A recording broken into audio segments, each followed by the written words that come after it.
தன்னம்பிக்கை இல்லை, வாக்கு இல்லை, தைரியம் நல்லா இருக்கு, சுகஸ்தானம் வலுத்திருக்கு. இந்த நம்பருக்காரர் எங்கேயாவது இடம் வாங்கி சொத்துனா போட்டுக்கலாம். சுகஸ்தானம் நல்லா இருக்கு, படிப்பறிவு நல்லா காணப்படும், தாத்தா புண்ணியம் கம்மியா இருக்கு, வழக்கு வம்பு வழக்கெல்லாம் கிடையாது. ஃப்ரெண்ட்ஷிப் சர்க்கிள் நல்லா இருக்கு. தொழிலில் ஃபோனில் கான்டாக்ட் பண்ணா 7ஆம் இடம் வலுத்திருக்கு, கிரகம் இருக்கிறதுனால சரியான ஃப்ரெண்டை தக்க வச்சுக்கிடுவார். புகழ்ஸ்தானம் வலுத்திருக்கு, தொழில்ஸ்தானத்தில் ஒன்றையும் காணும்.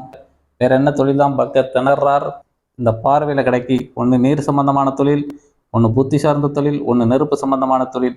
வருமானம் 1 லட்ச ரூபானா அங்கே 2 லட்ச ரூபா வரையும் காட்டுது. செவ்வாய் கரகம் மறைகிறது, ராகு மறைந்து கொண்டே கொஞ்சம் அலைச்சல் கொடுத்து கொண்டே இருக்கும், உடம்பு டயர்டை கொடுத்துக்கிட்டே இருக்கும். செவ்வாய் கரகம் மறையதுனால சோர்வு, இரத்த சோகை அப்படிங்கிறது அந்த நபருக்கு காணப்படுகிறது. இவங்களுடைய மனக்கவலை, தன்னம்பிக்கை இல்லை, வாக்கு ஈடுபடலை, தாத்தா புண்ணியம் கம்மியா இருக்கு, தொழிற்ஸ்தானத்துல ஒன்னையும் காணும். வரவு 1 லட்ச ரூபா, வரவு 2 லட்ச ரூபா வரை. வரவை காட்டிலும் செலவு அதிகமாக டபுள் மடங்காக இருக்கிறது இந்த நம்பருக்கு. இதுதான் இந்த நம்பரின் வாழ்க்கை தரம்.